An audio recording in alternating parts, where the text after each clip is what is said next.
Hey guys! So, ngayon na lang tayo ulit nakapag vlog dito sa ating Facebook page.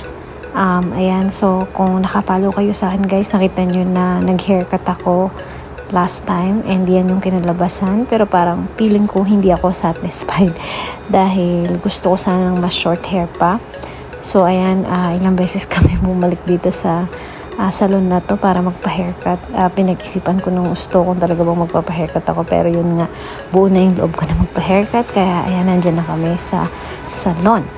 And ayan, nag-usap kami kung paano yung aking haircut.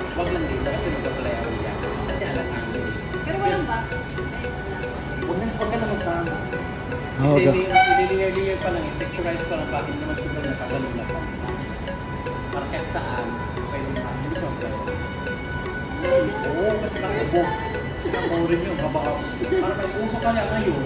So, buti na lang marunong magpagaan ng loob itong nag-haircut sa akin. Nakalimutan ko itanong yung name niya, pero super galing niya din. And ayun, medyo napagaan niya yung loob ko dahil nagkukwento siya ng about sa mga probinsya, gano'n, kung saan galing. Kaya medyo hindi ko naisip or hindi ako masyadong kinabahan sa kalalabasan ng haircut.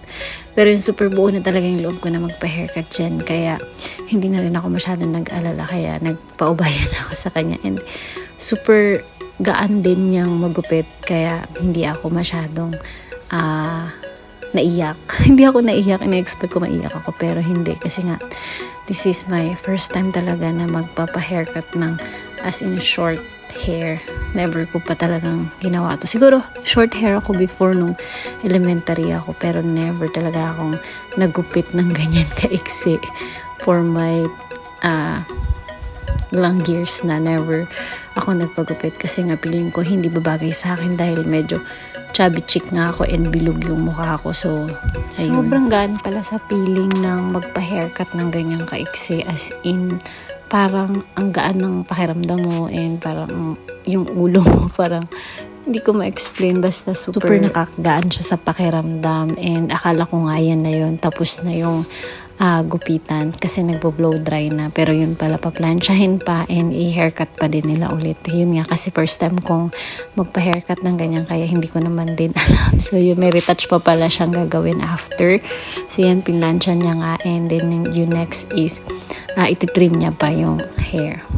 Sabi niya wag namin ipantay sa balikat kasi magpa-fly away. So, binawasan niya pa ng konti para hindi sumayad sa balikat. And madalas talaga guys na china-challenge ko rin yung sarili ko sa mga bagay na hindi ko usually na ginagawa. Kaya, ayan, ito yung isa sa mga hindi ko inisip na kakayanin kong gawin. And ayan, ito na nga ang result.